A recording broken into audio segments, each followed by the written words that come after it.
Bonsoir à tous. J'ai plus de place. Merci. Bonsoir. C'est toi qui commence. Ah non, c'est toi qui m'as aidé.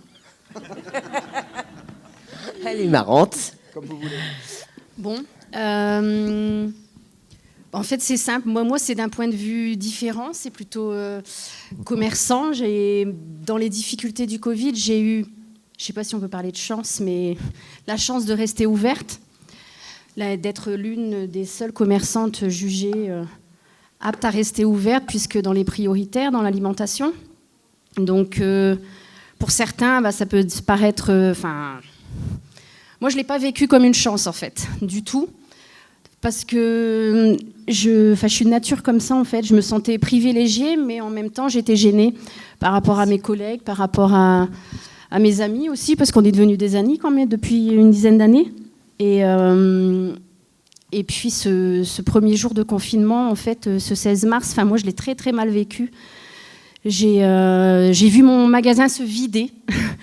Se vider, les gens devenir fous et pouvoir rien faire, en fait. Et ça a été, pour ma part, compliqué parce qu'on était là à voir le magasin se vider et les gens, ce que je peux comprendre aussi, mais étaient fous. Je peux dire fous, en fait. C'est bizarre, hein, quand j'explique.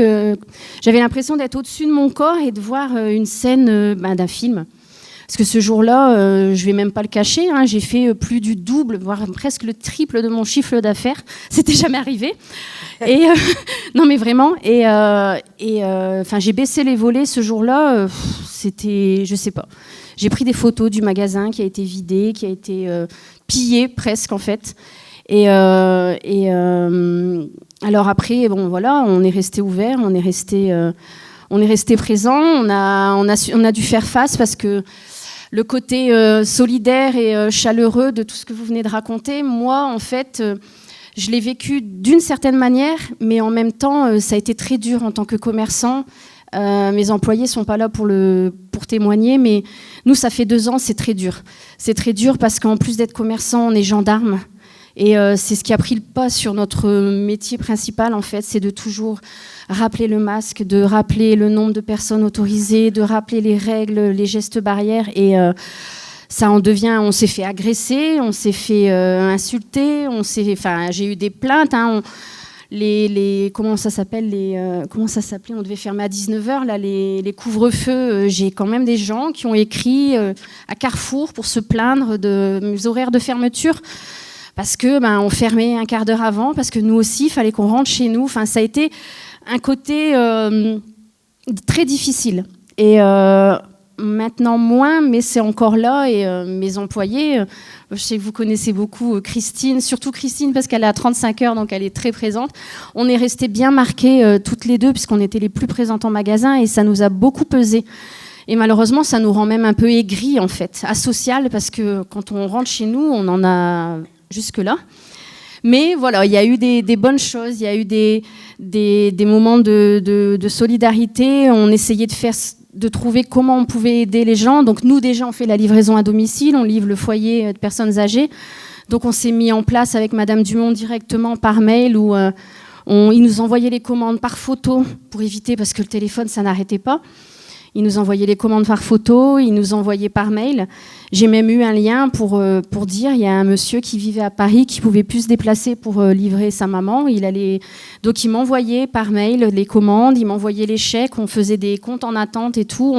On s'est débrouillé comme on pouvait en fait, mais des petites choses comme ça faisait plaisir en fait. C'était vraiment des petites aides insignifiantes, mais on se sentait vraiment utile. Et puis Sylviane, qu'on connaît depuis un moment, et puis il y a eu le 1er mai, il y a eu la fermeture de tous les commerces, et moi je me sentais privilégiée et je trouvais ça pas juste. Si j'avais pu faire, je le dis tout le temps, venir le coiffeur ou l'esthéticienne dans ma réserve, je l'aurais fait, parce que l'alimentaire, de toute façon, même, je peux pas fermer, moi, sinon je perdrais toute ma marchandise, mais je trouvais pas ça logique, en fait, parce que après, c'est comme ça, c'est les décisions. Donc, je lui ai dit, écoute, moi, si tu veux vendre tes fleurs au magasin, j'ai de la place, il fait frais. je te prête les murs, tu viens. Et puis après, on s'est organisé entre nous. Et puis voilà, ça s'est bien passé. Ça a été une réussite. Ça a été une réussite. Ça a été une belle réussite. On aurait pu le refaire, mais bon. Mais on l'a refait au mois de novembre. Ouais, on l'a refait au mois de novembre. En tout cas, je remercie très, très sincèrement Virginie parce qu'elle m'a beaucoup aidée. J'ai vécu 11 mois d'ouverture, donc pour moi, ça craignait un petit peu quand même. Et puis moi, j'avais vécu aussi la crise de 2008, qui était compliquée aussi pour nous, les commerçants, parce que les usines ont fermé l'une après l'autre. Et moi, je me suis dit, je suis fini. Quand on en connaît une, on en connaît une deuxième. C'est sûr que la crise sanitaire est bien pire que la crise de 2008, c'est sûr. Mais pour moi, j'ouvrais plus. Donc après, avec le soutien de Virginie, ça m'a redonné un petit peu confiance. Mais pas que Virginie aussi, parce que j'ai quand même pas mal de clients qui m'ont envoyé des messages sur Messenger avec des messages d'encouragement. Et puis tous les commerçants, quoi. La boulangerie Gillot, Sandrine, Loïc du PMU. La friterie aussi. Je pouvais en mettre partout. Je pouvais en mettre partout si je voulais, mais bon, j'ai pas pu. Et ensuite, ça a été le tour de... Là, on parle du premier confinement. Donc après, on est arrivé au confinement du mois de novembre, le deuxième, où là, Loïc m'a proposé de vendre des sapins. J'ai jamais vendu de sapins parce que le magasin est trop petit. Et donc là, j'ai fait une vente chez Loïc de sapins. Non, j'étais très aidée. Je suis très reconnaissante envers eux. J'ai aussi rencontré des belles personnes. Je ne savais pas qu'à Los Angeles, on était autant d'artisans, commerçants. On est pas mal quand même. Je ne sais plus combien on est, mais on est... Oui, c'est vrai. Et ils n'ont pas tous ce pignon sur rue. Et, en fait, on ne se connaissait pas. On s'est connus par Messenger, par Facebook. Et là, on s'est décidé de se rencontrer en petit groupe chez Loïc et décider de faire une union des commerçants. Puisqu'on s'entendait bien, pour nous, c'était évident de la faire. C'est vrai. Je ne peux pas dire mieux, mais c'est vrai. Ah, oui. Voilà, maintenant, aujourd'hui, on a une belle union. Et qu'est-ce que cette union, elle doit faire? Qu'est-ce qu'elle veut faire? Qu'est-ce que vous cherchez à faire avec cette union? Nous, on voudrait redynamiser un peu. Voilà. On fait des actions. La semaine dernière, on a fait une action commerciale. On a fait des jeux à gratter. Et il y avait 3 bolos à gagner chez tous les commerçants, en fait. 3 bolos? Ouais. Une télévision, un vélo et puis une tablette. Peut-être par humilité ou peut-être parce que c'est difficile de raconter ce qu'on a fait. J'ai lu dans ce petit guide que vous allez pouvoir trouver, il y en a en distribution, peut-être c'était sur les bancs aussi, des initiatives habitantes. Et j'ai cru comprendre qu'il y a eu des bulbes de fleurs qui ont été plantées. Oui, forcément, on ferme du jour au lendemain. Moi, dans la semaine, j'avais fait rentrer toutes mes plantes. Donc pour moi, c'était évident de les distribuer et de ne pas les jeter. À l'annonce du premier confinement, les commerçants ont dû fermer du jour au lendemain. Ouais. Pour ne pas perdre ces fleurs, la bulle fleurie a décidé de les offrir aux habitants de la résidence voisine pour les replanter. C'est vrai. Oui. On peut en parler un peu? Moi, c'est évident. Je voulais pas les... moi, déjà, je jette pas... aujourd'hui encore, je donne. Je jette pas. J'appelle des clients, tu veux des bulbes, tu veux des rosiers, je jette pas, j'ai toujours donné. Et parfois aussi, je donne à des clients qui n'ont pas trop les moyens, des fleurs qui vont durer encore 2-3 jours. Mais je jette rien, pratiquement rien. Pas de gaspillage? Non. Pas de gaspillage. Et vous avez été surprise de la façon de donner de Loïc? Vous avez souvent parlé de Loïc, alors tout le monde le connaît peut-être pas. Peut-être qu'il faudrait rappeler qui il est, quel rôle il a joué. Puis quand il vous propose tout d'un coup de vendre des sapins, c'est pas quelque chose que vous faisiez avant? Non. Pourquoi il vous propose ça? Loïc, déjà, je suis proche de Loïc aussi. Hein. Loïc m'a proposé aussi pour le 1er mai, parce que le 1er mai aussi, j'ai fait des ventes chez Virginie, mais je ne pouvais pas en mettre partout. Après, j'étais toute seule, donc il faut après travailler le muguet. Hein. Mais oui, lui, il m'a dit vendre des sapins. De toute façon, moi, des sapins. Période, hein, c'était la période de Noël. Mais moi, des sapins, j'en ai jamais fait parce que de toute façon, j'avais pas la place. Et comme Loïc, son café, il était fermé, il m'a proposé sa salle. Donc vous avez vendu vos sapins. J'ai vendu mes sapins sur une idée de Loïc dans la salle de Loïc. Voilà, tout simplement. Et après, lui, quand il a dû fermer, moi j'ai vendu des bacs de roses, des roses à l'unité. Ça aussi, ça a bien marché. Chez tous les commerçants, on en a mis. Après aussi, je vois aussi Valérie. Hein, Valérie, tu m'avais appelé en novembre aussi. Tu étais venue faire des photos chez Loïc. Tu m'as proposé de vendre mes compos et de reverser 1 euro à l'association. C'est ce qu'on a fait, puis on a travaillé, puis c'était une grande réussite aussi. Donc finalement, cette union commerciale, c'est une forme de concrétisation, de lien de solidarité qui était là. C'est venu à ce moment-là. C'est venu à ce moment-là, oui. Ouais.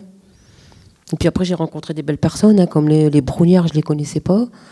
Il y a pas mal de monde qu'on ne connaissait pas. Hein. Alors moi, je connais beaucoup de têtes, mais les noms, je suis... Mais on a fait des très belles rencontres entre les commerçants qu'on ne se connaissait pas, parce que finalement, on est tous dans notre petit commerce. Je ne dis pas qu'on ne fait pas attention aux autres commerçants, mais on est dans notre monde, et puis... je ne sais pas comment vous expliquer. Un rituel, une machine. On ne fait pas trop attention à ce qu'il y a à côté, en fait, qu'aujourd'hui plus. Oui, moi c'est pareil. En fait, j'ai eu beaucoup plus de clients à domicile. Donc, essayer de rendre service, de ramener de la monnaie. Vous pouvez me changer un billet. Même au magasin, j'ai commandé des produits que j'avais pas l'habitude de commander pour soutenir et pour aider, parce que c'était pas évident quand même. Il y a beaucoup de personnes en fait qui n'ont pas de voiture en plus sur l'os quand même, et qui pour livrer les packs d'eau, etc. Les livraisons, elles ont bien fonctionné, hein, mais c'est vrai que c'est du travail en fait. Et déjà quand vous avez déjà du travail à la base, en plus le magasin comme il se vidait énormément, il fallait le remplir énormément, donc il fallait du temps pour le remplir. Et moi j'ai pas eu de bras en plus. Et ça, je veux le notifier quand même. Ça m'est revenu quand on parlait tout à l'heure, c'est que j'ai eu sur ma page Facebook des clients, même des clients pas forcément réguliers, même des commerçants qui se sont proposés en fait pour venir nous aider. Je regarde pas le public, mais pour venir nous aider à mettre en rayon et nous aider, parce que c'était des 6 palettes parfois et le magasin est petit. Et ça m'a touchée, parce que on ne s'attend pas en fait à des clients comme ça. Vous voulez que je vienne, Alors malheureusement, moi, pour des questions de sécurité, après je suis très réglementaire. Enfin, il faut faire attention. Il y a quand même le matériel, il peut y avoir des blessés ou quoi. Je peux pas prendre des gens comme ça, même si peut-être, je pense que dans des conditions pareilles, les regards, on n'aurait pas fait attention. J'ai décliné l'offre parce que je me voyais pas déjà demander. J'aime pas demander déjà, donc voilà. Et parce que par question de sécurité, je pouvais pas prendre des gens comme ça dans le magasin pour aider à mettre en rayon. Mais ça, c'était beau en fait. Ça, c'est des choses qui font plaisir.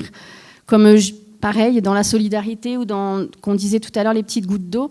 Il y a une famille de Los qui en fait sont les grands-parents de la petite fille de mon infirmière, moi je vis à Vimy, je suis de Vimy, et donc ils ne pouvaient pas se voir et ils sont très malades, et ils se faisaient livrer, donc on se passait des colis entre le magasin et j'allais leur amener. Franchement, ça, quand vous avez fini votre journée, que vous avez amené du sourire à des grands-parents, ouais, ça fait plaisir. C'est des petites choses, mais ça fait plaisir. Et c'est vrai qu'on a découvert des personnes. C'est vrai que des gens, des actions, ça touche en fait, ça existe encore. Parce que ça se voyait peut-être plus. Moi, la seule chose que je vois, en tout cas en tant que gérante, en tant que commerçante, c'est qu'il y a eu énormément d'élan et plein de choses qui se sont créées, qui se sont faites. Nous, on a eu plein de clients nouveaux, etc. Le petit bémol, c'est que forcément, on repart vite à nos habitudes d'avant. Au début, on est très petit commerce et tout. Et tout le monde était là, on était beaucoup présents. Maintenant, tout le monde est reparti un peu. On a perdu beaucoup de nouvelles têtes, on a perdu beaucoup de nouvelles têtes, et ça c'est le moins bien, en fait, je dirais, pour moi. Après, je vais être honnête, moi, le confinement, le Covid, ça ne m'a absolument pas rendu millionnaire, parce que beaucoup peuvent se poser la question, mais absolument pas. Ça m'a permis justement de souffler et de revivre un peu, en tout cas pour faire tenir le commerce du centre-ville, parce que c'est difficile.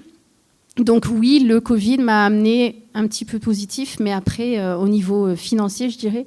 Mais ça nous a amené une belle histoire, ça nous a amené une solidarité entre commerçants, cette idée de faire cette union aussi, comment je peux t'aider, etc. Ça fait du bien, et puis on espère que ça va continuer. Hein, tant qu'à faire. Voilà. On peut les applaudir.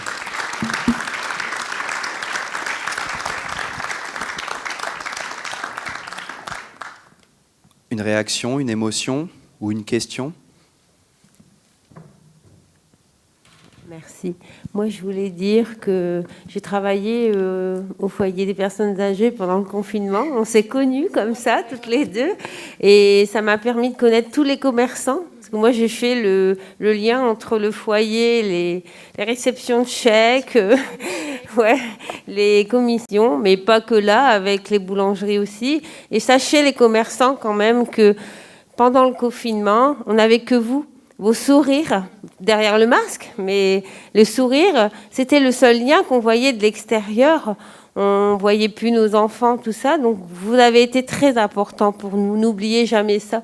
Et moi, ça m'a permis de connaître tous mes petits commerçants. Et maintenant, je fais les petits commerçants. Et j'espère que beaucoup de l'Aussois garderont ça. Ne l'oubliez pas. Et les personnes âgées vous ont vraiment apprécié. Ça, c'est important dans le cœur. Voilà, gardez que les bonnes choses, comme Madame Frima dit aussi. Voilà. Merci beaucoup. D'autres réactions?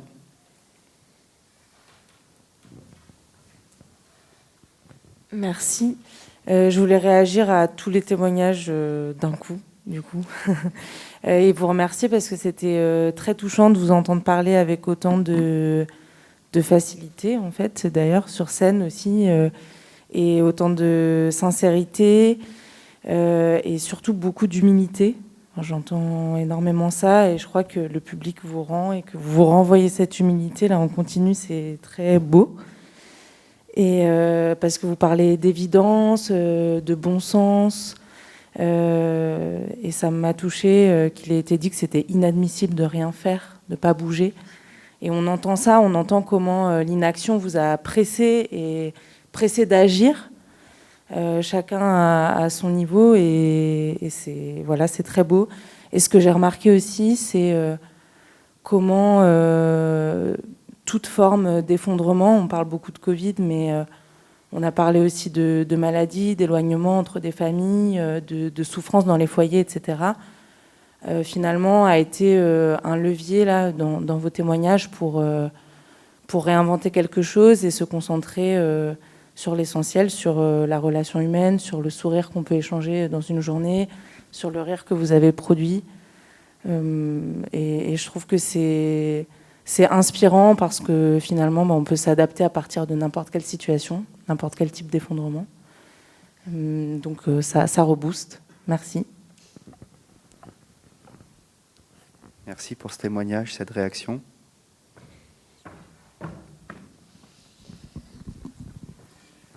Je voulais faire un complément parce que vous n'avez pas tout dit et des choses importantes. Alors déjà, depuis que je suis maire, je rêve d'une union commerciale. J'ai discuté souvent avec les commerçants, ça n'a jamais démarré. Et là, ça y est. Et en plus, ça marche super bien. Donc ça, je voulais le dire parce que c'est intéressant, parce que ça veut dire qu'une crise a déclenché des effets de solidarité et de communauté que vous avez très bien décrits, et ça débouche sur du développement. Ça débouche sur des choses nouvelles, et avec du coup des actions, enfin bon, vous l'avez décrit, je vais pas le reprendre. Donc ça, je trouve que c'est quand même intéressant, hein, un peu comme propos qui a été développé à l'instant, c'est intéressant de le pointer.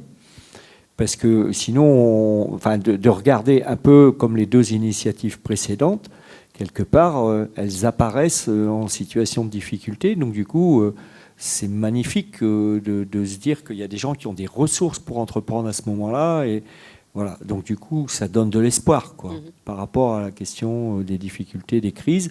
Et pour moi, vous savez que je suis complètement obnubilé par les questions de transition, au sens où je pense qu'on arrive dans une période qui va être de plus en plus difficile.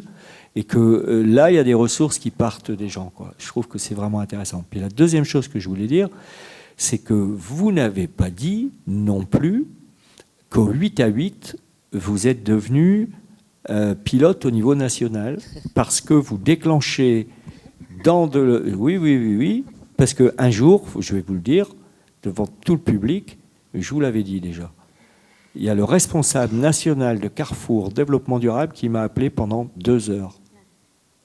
Parce que vous aviez pris des initiatives où les agriculteurs commençaient à venir déposer des produits chez vous et où ils s'enclenchaient des actions de caractère lossois. Alors que on sait bien que vous êtes dans une logique un peu de chaîne, que c'est compliqué, alors que tout le monde dit qu'il faut faire de l'achat local et qu'il faut faire du circuit court. Et que une des questions, c'est comment le système classique, il bouge. Eh ben, c'est pour ça que je veux le révéler. Vous voyez, vous êtes tellement humble que vous ne le dites pas.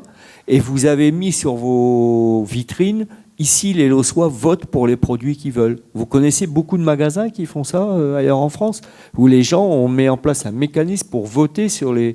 etc., etc. Bref, ce que je veux dire par là, c'est que c'est ce que je trouve extraordinaire dans les 3 témoignages. Je ne doute pas que le 4e ira dans le même sens. C'est à quel point l'effet communauté génère de la force, génère de la capacité d'initiative. Moi, je le sais pourtant. Hein. Je vois bien ce qui se passe en ville. Mais là, ça me saute aux yeux quand j'écoute tous les 3. À quel point c'est une ressource. C'est merveilleux. Vous avez aussi pointé que si on avait, dans cette crise, trouvé l'énergie, tout d'un coup, de retrouver le sens du petit commerce, la proximité, la solidarité, rapidement aussi, ça s'effiloche. Qu'est-ce qu'il faudrait faire ? Vous faites déjà une union commerciale, vous faites déjà beaucoup de choses. Si vous aviez un rêve comme ça, ce serait quoi pour arriver à faire que les Lossois reviennent auprès du petit commerce, retrouvent le sens de cette solidarité? À mon niveau, comme ça, un rêve, effacer les discounts et les grands supermarchés. Mais bon, c'est pas très... hein, c'est pas très quoi? Après, il faut de la place pour tout le monde, je pense. Maintenant, moi, après, à titre personnel, je sais que ce qui fait défaut... à ça aussi, c'est que j'ai une enseigne assez vieille et assez chère. Maintenant, je travaille pour faire en sorte que l'enseigne change et elle devienne un peu plus abordable. Donc, si tout va bien, ça se verra en 2022. Et c'est pas très commerçant de dire ça, mais je sais que oui, je suis un magasin de proximité, je suis quand même assez chère. Et tout le monde peut pas faire ses courses chez moi. On voit bien, il y a des gens, ils sont dans le besoin et c'est difficile pour tout le monde, il en faut pour tout le monde, mais oui, pour faire vivre le petit commerce, après... Moi, je pense qu'aussi qu'avec l'Union des commerçants, avec toutes les actions qu'on va monter là, pour 2022, enfin on espère avec le Covid, on n'est jamais certain de rien, mais je pense que ça va faire parler un peu plus, ça va faire parler un petit peu plus les commerçants. Moi, déjà, c'est le but aussi que le Lossois consomme Lossois. Hein.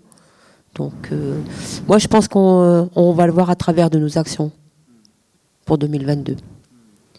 On l'espère. On espère.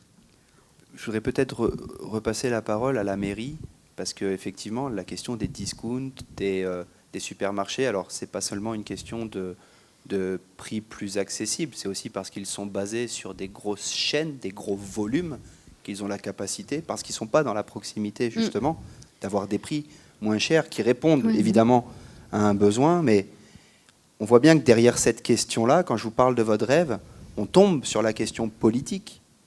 C'est une question démocratique. pas au sens partisan du terme, mais au sens où il y a des choix de société qui ont des conséquences jusqu'à la rue dans laquelle il y a le fleuriste, le 8 à 8. Pendant le confinement, de toute façon, comme tout était fermé, même les grands magasins, pour aller faire les courses en grande surface, il fallait faire 1 heure de queue, etc. C'est pour ça, en fait, j'ai développé, on a fait, en tout cas, en sorte à ce moment-là d'accrocher le client, forcément, comme on pouvait, parce que c'était compliqué, mais je ne dis pas qu'on n'a pas tout reperdu. On en a gardé, bien sûr, mais après, chacun a ses habitudes aussi. Hein. On ne peut pas le reprocher. Maintenant, pareil, c'est une petite surface, donc j'ai pas tout. Et des moments, on me demande du bricolage, on m'a déjà demandé de la tapisserie. Bon, je peux pas tout faire. C'est compliqué aussi. Mais justement, par ce système de partage, pendant un moment, on devait voir en partenariat avec le grand Carrefour de Liévin, de parfois voir si on pouvait pas faire des petits achats, faire des commandes groupées et faire des petits achats pour que j'aille à Carrefour, prendre ce que les gens avaient besoin et le ramener. Mais voilà, tout ça, c'est du travail en plus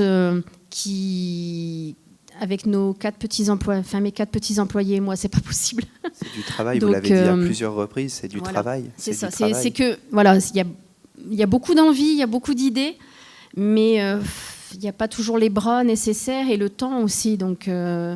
c'est ça aussi, c'est que moi, j'ai ce qui est administratif, voilà, j'ai le terrain, j'ai le magasin, voilà, et les employés sont là, mais on ne peut pas non plus se multiplier. C'est déjà compliqué, quoi. Même si on aimerait, on ne peut pas tout faire. Donc, on verra bien en 2022 si j'aurai l'enseigne Carrefour sur le mur, ça sera déjà plus parlant que 8 à 8. Et puis après, on verra. Est-ce que vous voulez réagir dans le public ? Ouais. Moi, je dirais que ça ne dépend pas que de vous, commerçants. Je trouve que c'est bien nous, les citoyens, à apprendre un petit peu à consommer autrement, à venir acheter près de chez nous.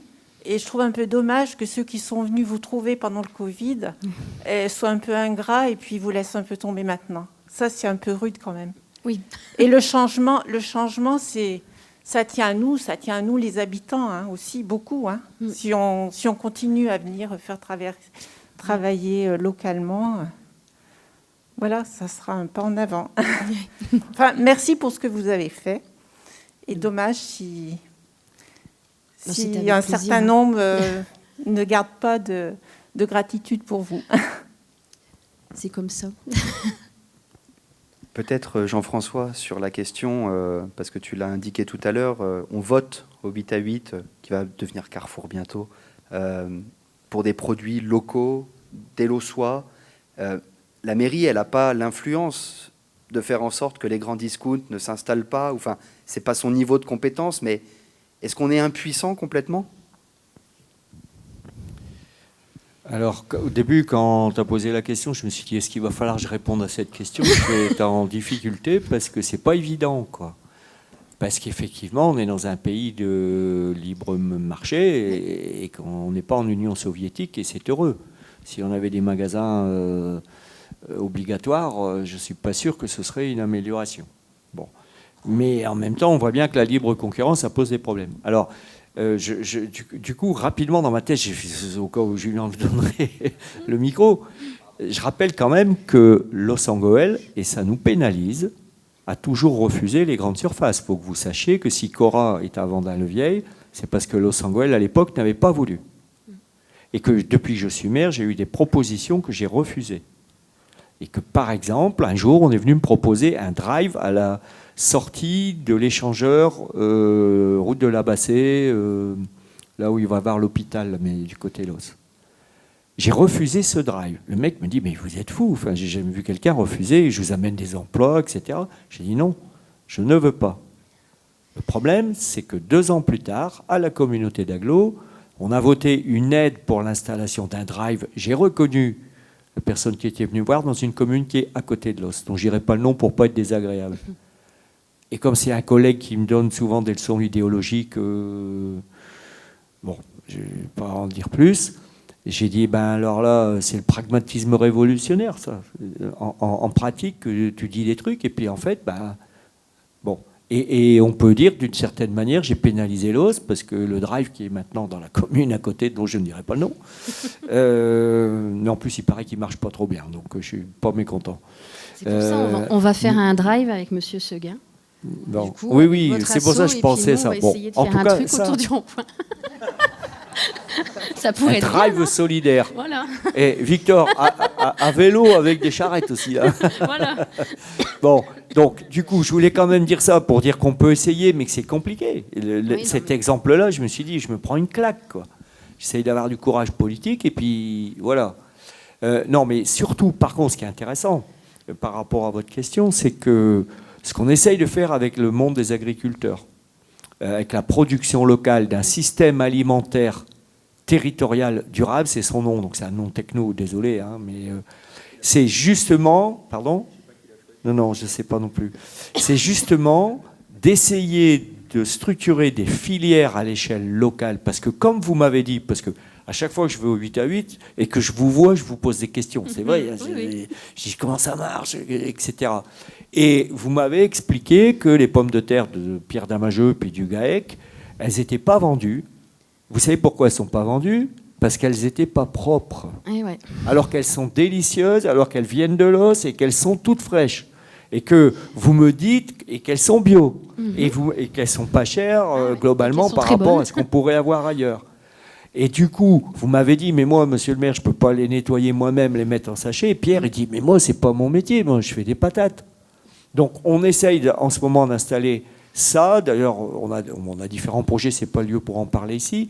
Mais pour répondre à la question, c'est que si on arrive à vous mettre en contact, et c'est pour ça que je voulais pointer le fait que vous jouez le jeu de vendre des produits locaux, parce que si vous vendiez que du yaourt qui vient d'Italie, je ne vous parlerai pas pareil. Ah bah non. Forcément. Tandis que si vous essayez, vous, commerçant local, de jouer le jeu, bah, peut-être que nous, ville, on peut essayer d'aider. Les agriculteurs en seront contents. Laurence est avec nous. C'est un sujet dont on parle beaucoup. Et Laurence Durier, elle anime ce travail-là. Et peut-être que demain, Julien, ben, je pourrais te dire, ben, on a développé des filières à l'os, et comme il faut des surfaces de vente, eh ben, on le fait avec les petits commerçants locaux. Voilà, c'est un type d'action pour faire et du circuit court et permettre de l'activité économique. Tout à fait. Merci. Vous voulez réagir ? Non, bah c'est... Voilà. Eh ben, je vous propose de les applaudir bien fort. Merci à toutes les deux.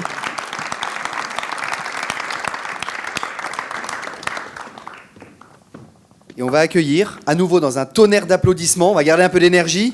Hop, si j'avais une batterie, là, pour notre dernière intervention ce soir, Christelle Guillemant. Bienvenue Christelle.